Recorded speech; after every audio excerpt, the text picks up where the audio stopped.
মানব ইতিহাসের বিশাল যাত্রায় এমন এক স্থান আছে যাকে বলা হয় সিভিলাইজেশন এর জন্মভূমি।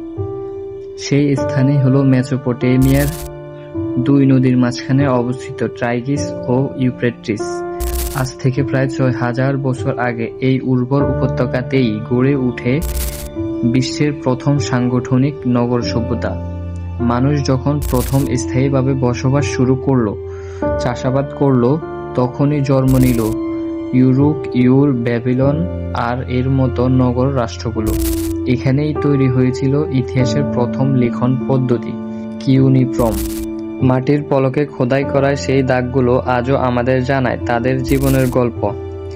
মেসোপটেমিয়ানরা তৈরি করেছিল বিশ্বের প্রথম আইন গ্রন্থ হামুরাবির আইন, প্রথম স্কুল, প্রথম গণিতের হিসাব, এমনকি ৬০ মিনিটের ঘন্টা ও ৩৬০ ডিগ্রি বৃত্ত, যা আজও আমাদের জীবনের অংশ।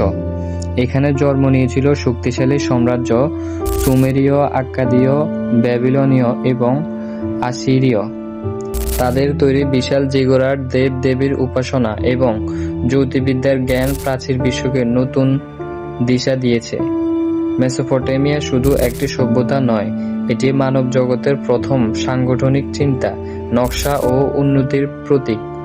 এখান থেকেই শুরু হয়েছিল সভ্যতার প্রথম চলা, যা আজও আমাদের জীবনে বেঁচে আছে।